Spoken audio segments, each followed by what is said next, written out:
ડાંગરકાંડના આરોપી સુફિયાન મંડલી જ સરકારી ઠેકેદાર। ડાંગરકાંડનો આરોપી સરકારી કોન્ટ્રાક્ટર હોવાનો મામલતદારનો સ્વીકાર। વિરમગામ પોલીસે સુફિયાનનો કોન્ટ્રાક્ટ રદ કરવા લખ્યો છે પત્ર, એવું કહેવું છે મામલતદારનું। પોલીસના પત્રના અનુસંધાને 4 ફેબ્રુઆરીના ઉચ્ચ કક્ષાએ કરવામાં આવી છે જાણ।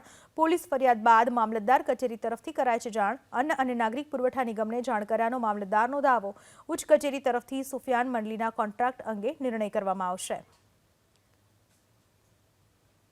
વિરમગામના મામલતદાર મયુરધ્વજસિંહ રાઠોડ સાથે સીધી વાત કરીએ।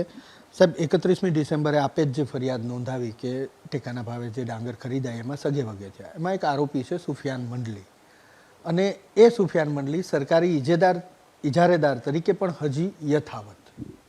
જી, અમારા દ્વારા 31/12/2024ના રોજ ગુજરાત રાજ્ય પુરવઠા નિગમ તરફથી અમને ફરિયાદી બનવા માટે કહેવામાં આવેલું હતું, અને અમારા દ્વારા 7 આરોપીઓ સામે ફરિયાદ દાખલ કરવામાં આવેલી હતી।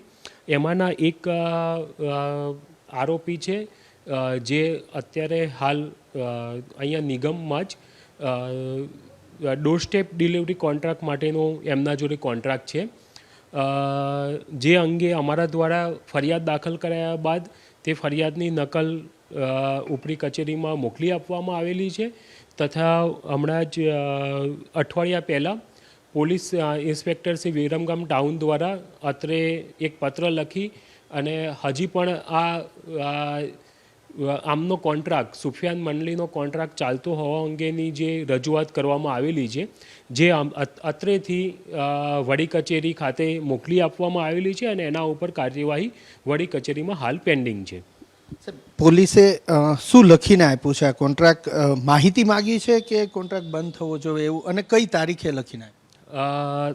તારીખ 3/2/2025ના રોજ પોલીસ દ્વારા જે આ કોન્ટ્રાક્ટ છે એ કોન્ટ્રાક્ટર છે એમની ઇજારેદારની માહિતી માગેલી છે, તેમનો કોન્ટ્રાક્ટ ક્યારથી ચાલુ છે, હાલ એમનો કોન્ટ્રાક્ટ ચાલુ છે કે કેમ, આ અંગેના પ્રશ્નો પૂછેલા છે, અને જો આ ચાલુ છે તો એ અંગે કોઈની ગેરરીતિ છે કે એ બાબતની તપાસ કરી રિપોર્ટ કરવા માટે કીધેલું છે।